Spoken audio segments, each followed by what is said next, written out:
Mes cours dans le cadre de la chaire Matière molle et biophysique au Collège de France montreront comment on peut décrire la physique des objets biologiques à partir d'idées qui viennent de ce domaine qui est la matière molle.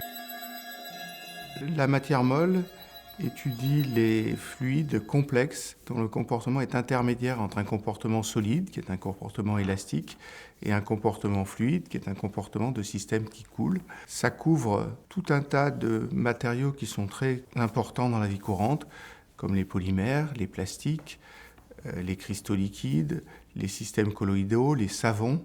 Donc il y a tout un spectre de fluides de la vie courante qui ont des propriétés très très spécifiques et pour lesquelles on arrive à faire des descriptions assez générales. Le premier cours que je ferai cette année introduira la notion de ce qu'on appelle la matière active, introduit ces dernières années par les physiciens pour décrire des systèmes qui consomment de l'énergie à l'échelle de leurs constituants.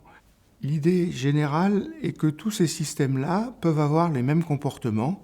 Et un des comportements qu'on observe de façon systématique, à la fois pour des groupes d'animaux, pour des cellules, pour des bactéries, même pour des milieux granulaires, c'est qu'il y a un écoulement spontané qui peut se produire dans ces systèmes-là sans qu'on exerce des forces extérieures.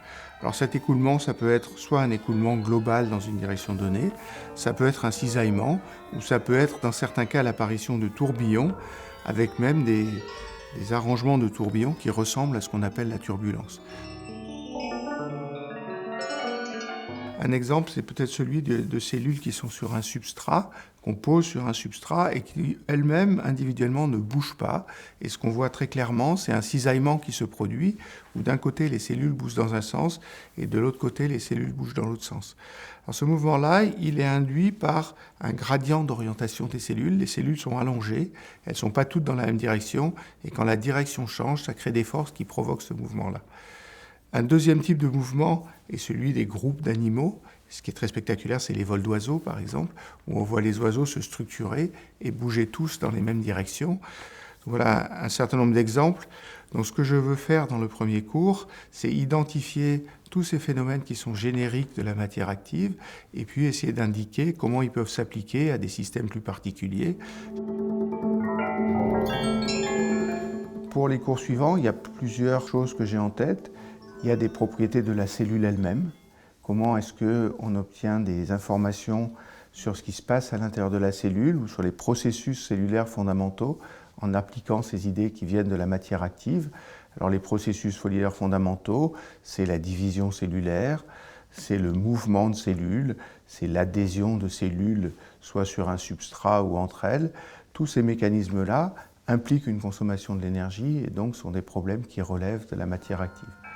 Ce que je souhaite ensuite faire, c'est passer à des applications au tissu biologique sans décrire trop précisément le comportement des cellules. Ça veut dire que ce que je cherche à faire, c'est en partant des problèmes biologiques, dire ce que la physique impose sans trop rentrer dans les détails microscopiques. Donc l'idée, c'est bien sûr de prendre ces idées qui viennent de la matière active, de voir ce que sont les paramètres pour les tissus et de voir qu'est-ce que ça impose comme ça sur la croissance des tissus. Alors évidemment, les tissus, on peut les considérer comme des matériaux. Un physicien des matériaux pourrait regarder des tissus, mais il y a un phénomène supplémentaire, c'est que dans un tissu, les cellules se divisent et les cellules meurent. Donc ce que je veux faire, c'est considérer un tissu comme un liquide, et puis à partir de cette description-là, coupler ses propriétés mécaniques à la division cellulaire et à la mort cellulaire.